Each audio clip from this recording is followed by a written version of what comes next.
My name is Lauren Hayes. I'm 29 years old.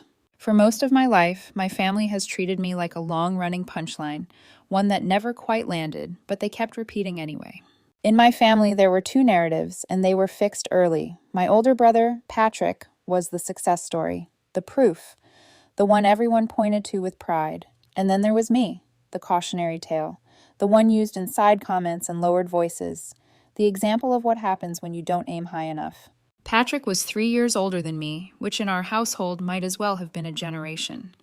By the time I was in middle school, he was already being described as driven, brilliant, destined for big things. When he graduated college and landed a job at an investment firm, it became official. The future had arrived, and it was wearing Patrick's face. I, on the other hand, went into government work. That alone was enough to seal my fate. She works for some federal agency, my mother would explain to relatives at holidays, her tone apologetic, as if she were describing a medical condition.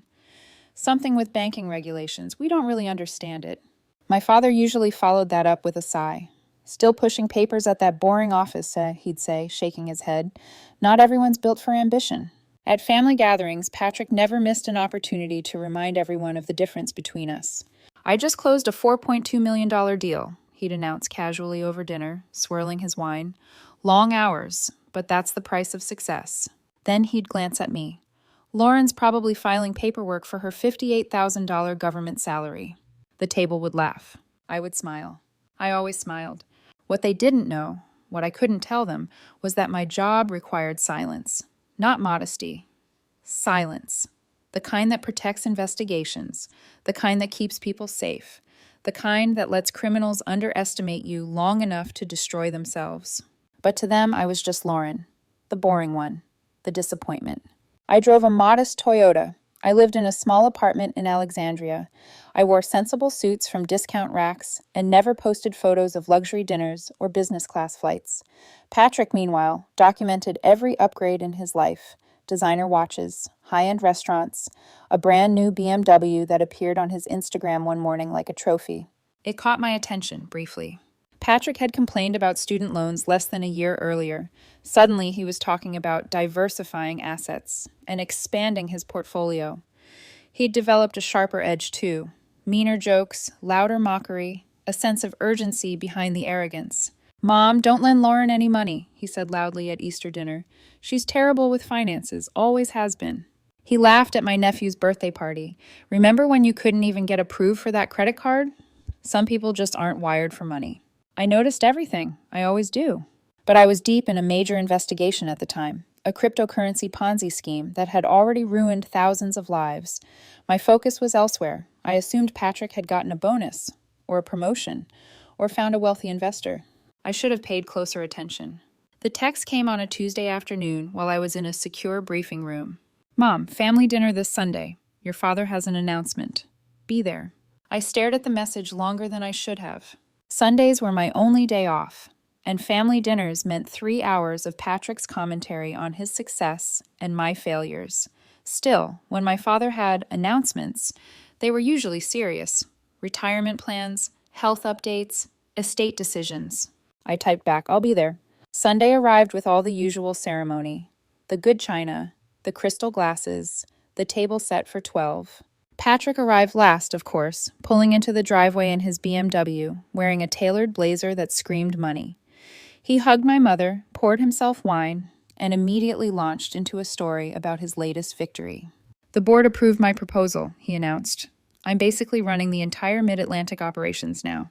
My mother beamed. "Lauren, did you hear? Your brother is running the entire Mid-Atlantic." "Congratulations," I said, taking my usual seat at the far end of the table. My father cleared his throat. "Before we eat, your mother and I want to share some news. We've decided to update our estate plan." Patrick's eyes sharpened.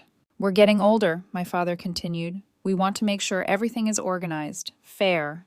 "Fair is important," Patrick said quickly, "though contributions should be considered." I said nothing. Dinner continued. Dessert was served. And then Patrick's phone buzzed. He looked at it, smiled, and turned to me. "Actually," he said, voice smooth with satisfaction, "I have something to share." The table went quiet. "Lauren," he said slowly, "I want to thank you for being such an inspiration." I looked up. His smile was predatory. And in that moment, I knew. This wasn't just another joke. This was a confession. Patrick leaned back in his chair like he was settling in for applause. You inspired me, he repeated, savoring the moment. To take control of my finances, to stop playing small, to make bold moves. No one interrupted him. My mother's fork hovered midair. My father frowned, confused but still trusting. The rest of the table watched with the same anticipation they usually reserve for Patrick's success stories. So, Patrick continued, his eyes locked on mine, I used your identity to secure a personal loan. The words landed softly, almost politely. They didn't register at first, not because I didn't understand them, but because my brain, trained to analyze threats and probabilities, paused to confirm whether he had actually said what I thought he'd said. I'm sorry, my mother said automatically. You did what? A loan, Patrick repeated cheerfully. $92,000, approved last month, in Lauren's name. The room shifted, chairs creaked. Someone inhaled sharply. I stared at him. What? He smiled wider. Your credit was better than I expected. All those years of living like a boring government employee finally paid off. My father's face drained of color. Patrick, he said slowly, what are you talking about? Oh, relax, Patrick waved him off. I'm making the payments. Well, most of them. Lauren won't even notice. It's not like she checks her credit report. He laughed. Aunt Carol gasped. Uncle Greg looked down at his plate. You committed identity theft, I said calmly. Patrick burst out laughing. Identity theft? It's not theft when it's family. I needed capital for an investment opportunity, and your credit was just sitting there unused. Honestly, I did you a favor. That's illegal, I said. What are you going to do about it? He asked, leaning back again. Report your own brother? Take me to court? You can't even afford a lawyer on your government salary. My mother laughed nervously. Patrick, maybe you should have asked first. Asked? He scoffed. Why? She would have said no. Successful people don't wait for permission. You forged my signature, I said. You falsified loan documents. You committed federal banking fraud. Federal banking fraud, Patrick mocked. Listen to you and your big government words. This is a family matter. Consider it a family loan I took the initiative to arrange.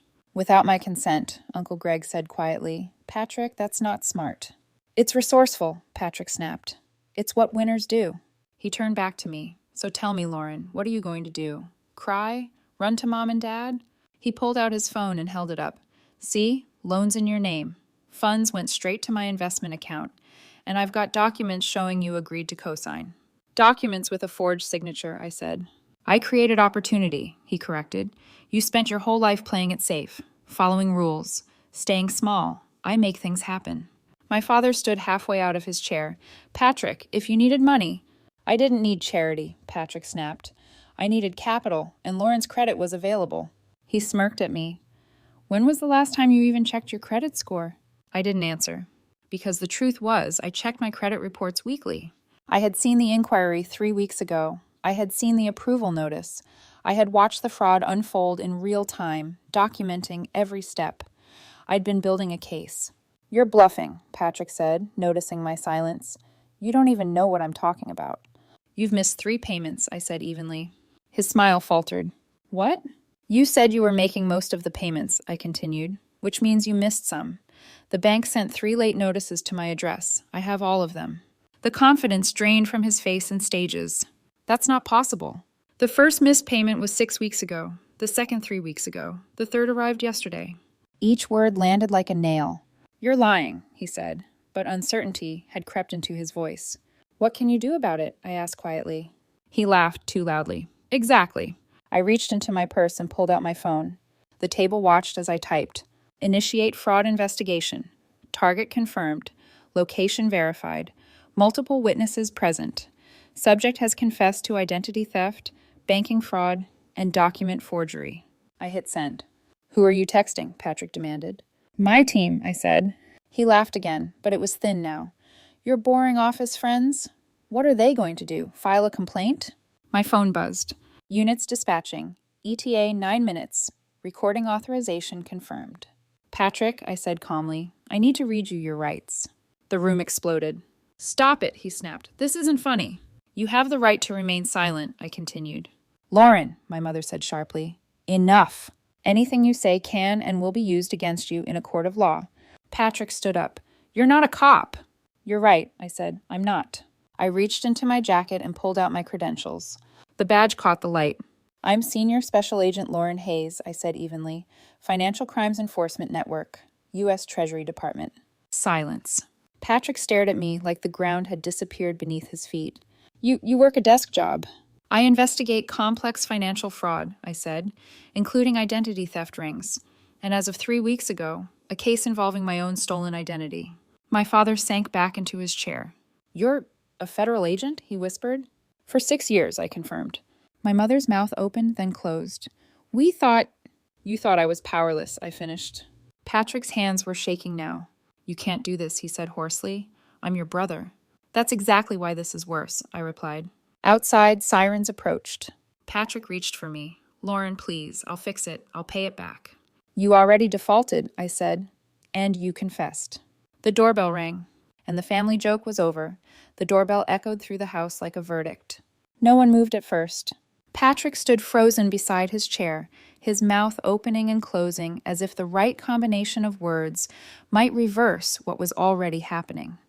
My mother looked at me, then at him, then at the front door, her face pale and unsteady. My father's hands were clenched so tightly on the edge of the table that his knuckles had gone white. Lauren, my mother whispered, her voice barely holding together, tell me this is a misunderstanding.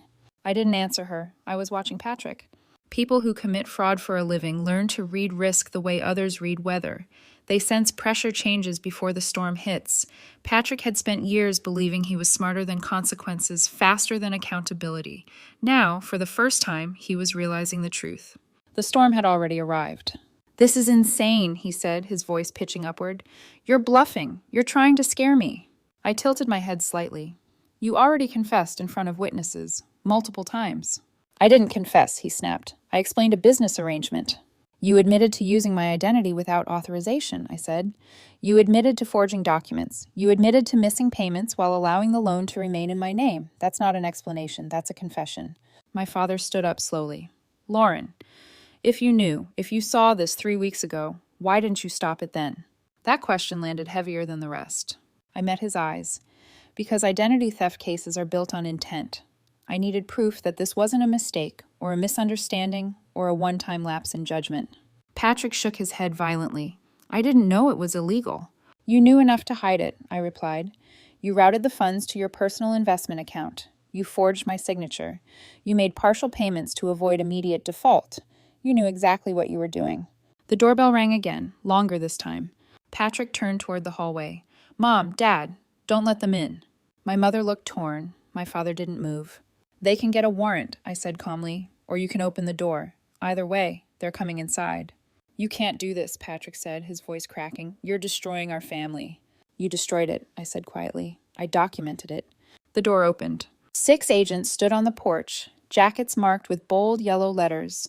At the front was Deputy Director Catherine Walsh, her sharp eyes taking in the scene in a single sweep. Agent Hayes, she said, nodding once. Subject present? Yes, I said, seated at the dining table. He's been read his rights and has made multiple incriminating statements in front of witnesses. Patrick backed away instinctively. This is a mistake. This is a family argument. Patrick James Hayes, Walsh said, her voice firm and precise. You are under arrest for federal banking fraud, identity theft, document forgery, and wire fraud. You can't arrest me, he shouted. She's my sister. 2 agents moved forward. Patrick turned to me, panic flooding his face. Lauren, say something. Tell them this isn't real. I am saying something, I replied evenly. I'm cooperating with a federal investigation. As the agents cuffed him, Patrick began to struggle, his voice rising into something raw and desperate. You're supposed to protect me, your family. You exploited family access to commit crimes, I said. That's an aggravating factor, not a defense. My mother collapsed into her chair, sobbing.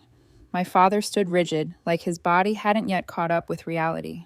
Deputy Director Walsh turned to the table. We'll need statements from everyone present. You all witnessed the confession. Uncle Greg nodded slowly. I heard everything. He admitted to identity theft and forgery. He was bragging about it. So did I, Aunt Carol added, her voice shaking. He was proud. Walsh made a note. We'll take those formally. She looked back at me. Agent Hayes, given the personal nature of this case, you'll need to recuse yourself from further investigation. Understood, I said. The case file is complete and ready for transfer. Patrick was still shouting as they led him toward the door, his words dissolving into accusations, betrayal, disloyalty, cruelty. Neighbors had begun to gather outside. Someone was already filming. As the agents escorted him out, Patrick twisted around one last time. "You ruined my life." I met his gaze. "You ruined it the moment you decided rules didn't apply to you." The door closed behind them. The house felt impossibly quiet. My father sat down heavily. "Lauren, how long have you really been doing this?" 6 years, I said. "Since I was 23. I was recruited during college." "You never told us," my mother whispered. "I couldn't," I said. "My work requires discretion." "But the apartment, the car," my father gestured helplessly. "Part of my cover," I explained. "Financial crimes agents can't look wealthy. It compromises investigations. Being underestimated is often an advantage." My phone buzzed. A message from Walsh. Subject lawyered up, requesting consent to search bedroom. Possible evidence of additional fraud. I looked at my parents. "They want to search Patrick's room. They can get a warrant, or you can consent."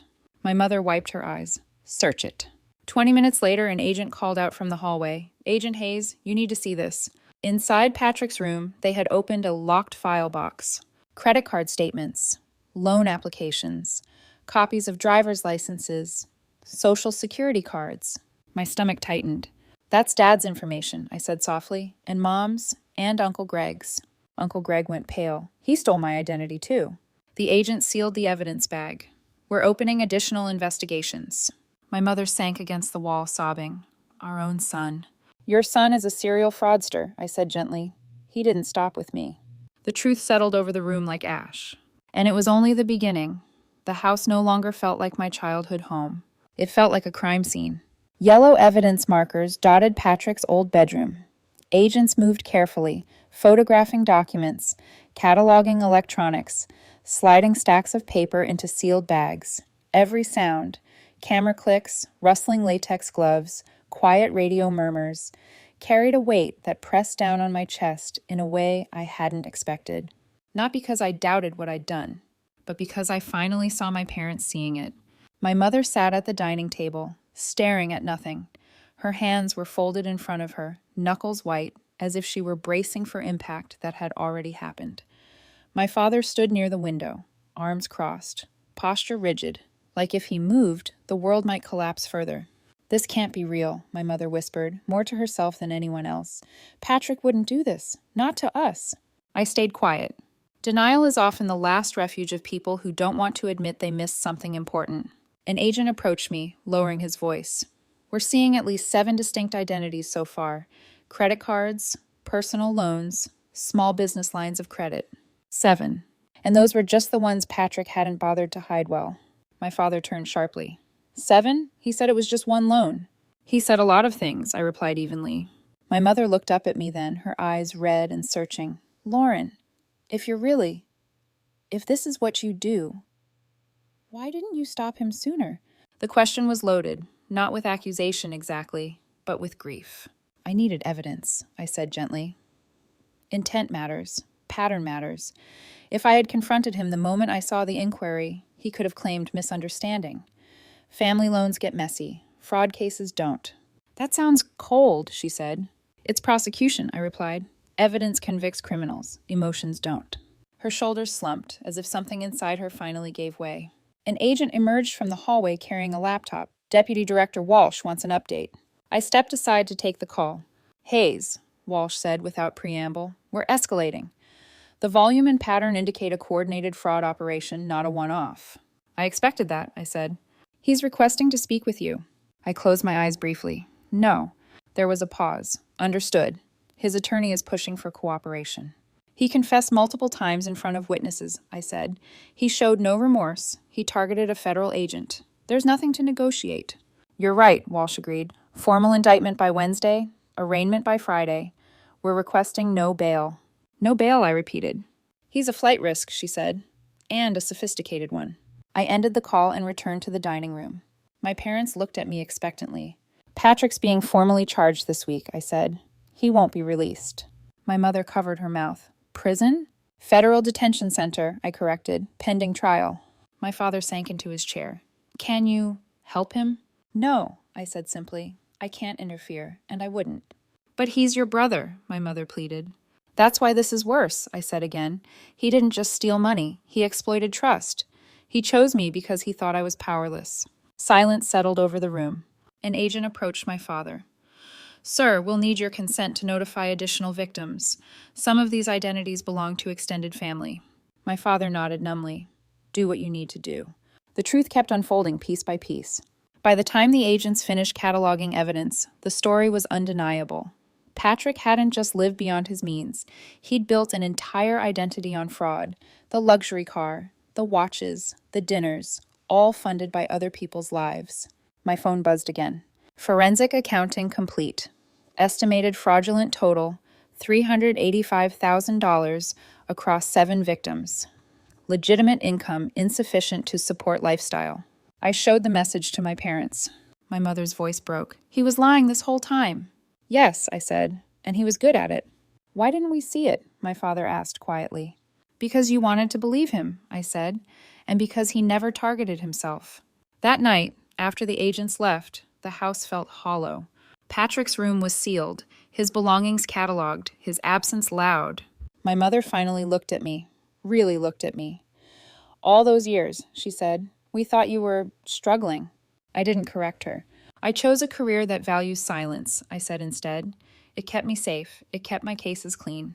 And Patrick thought that meant you were weak, my father murmured. Yes. My phone buzzed one last time. Subject formally indicted on 16 counts. Judge approved detention pending trial. I read it, then locked the screen. Justice doesn't always arrive loudly. Sometimes it comes quietly, methodically, wrapped in paperwork and procedure. And sometimes it comes wearing a badge your own family never bothered to see. The indictment hit the family like an aftershock. By Wednesday morning, Patrick's name was no longer just whispered inside our house. It was printed in black and white on federal court documents. 16 counts: identity theft, banking fraud, wire fraud, document forgery. Each charge carried its own weight, its own consequence, its own certainty. There would be no quiet resolution, no private settlement, no way to smooth this over with apologies or checks written behind closed doors. This was public now. My parents learned that the hard way. Reporters began calling the house by noon. Friends from church, old neighbors, people who had praised Patrick for years, now asking careful questions in hushed tones. My mother stopped answering the phone altogether. My father let everything go to voicemail. This doesn't feel real, my mother said that afternoon, sitting at the kitchen table with a cup of cold tea she hadn't touched. It feels like a nightmare you wake up from. It feels real to the victims, I said quietly. She flinched, not at my tone, but at the word. Victims. The FBI began formal notifications the same day. Letters, phone calls, carefully worded explanations informing people that their identities may have been compromised. My Uncle Greg received his call while sitting in the living room. I watched his face change as the agent spoke. I thought it was a mistake, he said afterward, his voice hollow. A billing error. I never imagined. I know, I said. That was Patrick's greatest advantage. He didn't just steal identities. He stole assumptions. He stole the benefit of doubt. By Thursday, the full scope of the fraud was clearer. Patrick hadn't targeted strangers. He'd targeted familiarity. People who trusted him. People who wouldn't check their credit weekly. People who assumed family meant safety. My parents were forced to confront a truth they had avoided for years. Patrick hadn't been successful. He'd been careful. Careful enough to stay just under thresholds that triggered automated alerts. Careful enough to make occasional payments so accounts didn't immediately default. Careful enough to spread the fraud across multiple victims so no single person noticed the pattern. Until he grew arrogant. Until he decided I was harmless. Why did he start with you? My mother asked that night, her voice small. Because I work for the government, I said. He assumed that meant I was poor, powerless, and rule-bound. And he was wrong, my father said softly. Yes, but not in the way they thought. Patrick didn't lose because I was his sister. He lost because I understood exactly how people like him get caught. On Friday morning, Patrick was arraigned. I didn't attend. I didn't need to. I already knew how it would go. No bail. The prosecutor argued that Patrick was a sophisticated financial criminal with access to resources and international contacts, a flight risk, a repeat offender. The judge agreed. Patrick would remain in federal detention until trial. My mother cried when she heard. "Can you talk to him?" she asked me. "Just once?" "No," I said gently. "And he hasn't asked to apologize. He asked to negotiate." That mattered. Over the next few weeks, the family dynamic shifted in quiet, painful ways. The golden child was gone, replaced by shame and unanswered questions. My parents stopped talking about Patrick's career, his accomplishments, his future. They started asking me questions instead. About my work, about my cases, about how long I'd really been doing this. "You were recruited in college?" my father asked one evening. "Yes," I said. "Treasury Department.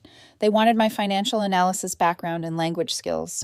"Language skills?" my mother echoed. "I speak Spanish, French, and Portuguese fluently," I explained. "Useful for international financial crimes." My mother stared at me. "We thought that was just a hobby." "It was training," I said. Something shifted then, not admiration exactly, but recognition. They had never bothered to understand me, and Patrick had counted on that. 3 months later, the trial began. It lasted 2 weeks. The evidence was overwhelming. Patrick's forged documents, the recorded confession from the dinner table, the spending patterns that proved intent, the seized assets, the testimony from victims, including my parents. I testified too, not as his sister, as a federal agent. Patrick didn't look at me once. When the verdict came back, guilty on all counts, there was no shock left to absorb it, just inevitability. Sentencing was scheduled for 3 months later. On the day it happened, my parents sat together in the gallery. I sat in the back. Patrick stood in an orange jumpsuit, his once polished image reduced to something unrecognizable, his expensive haircut grown out, his confidence gone. The judge didn't raise his voice. He didn't need to. "Patrick James Hayes," he said, "you exploited the trust of your own family. You showed no remorse. You believed you were above the law." Patrick stared straight ahead. "This court sentences you to 9 years in federal prison, followed by 5 years of supervised release. Restitution totaling $385,000 will be paid to the victims. All assets purchased with fraudulent funds will be seized." My mother sobbed quietly. My father didn't move. 9 years. Patrick would be 40 when he got out. As I left the courthouse, my phone buzzed. "Excellent work on the Hayes case. Documentation was flawless. This will reflect well in your performance review." I typed back a simple response.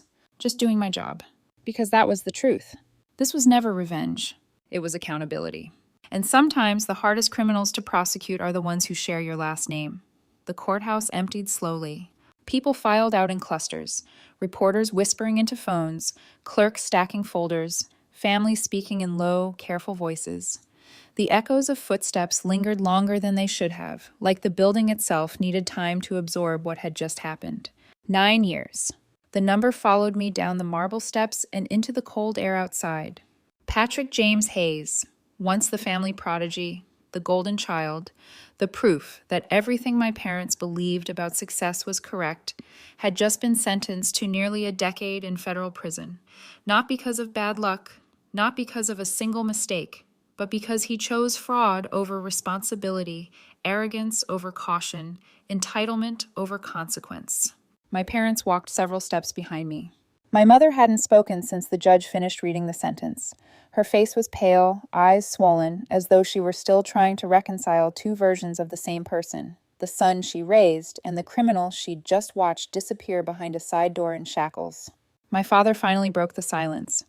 "When did you become this?" he asked quietly. I stopped at the bottom of the steps and turned to face him. "I didn't become anything," I said. "I just stayed quiet long enough for you not to notice." He flinched, not in anger, but in understanding. For years, my silence had been interpreted as weakness, compliance, lack of ambition. Patrick had thrived on that assumption. So had my parents. They had mistaken restraint for inadequacy, discretion for failure. Patrick wasn't smarter than me. He was louder. We stood there for a moment, the 3 of us, framed against the courthouse doors. For the first time in my adult life, I felt the dynamic between us shift. Not dramatically, not with apologies or grand speeches, but with something heavier. Recognition. "I don't know how to fix this," my mother said finally, her voice breaking. "You don't," I replied gently. "Some things aren't fixable. They're just faced." She nodded slowly, wiping her eyes. Patrick's assets were seized within weeks. The BMW, the watches, the accounts he'd used to build his illusion of success. Everything liquidated and redistributed to the people he'd stolen from. The image he had curated for years collapsed under the weight of truth. And then quiet. No more phone calls from reporters. No more whispers from neighbors. Life resumed, altered but moving. I went back to work.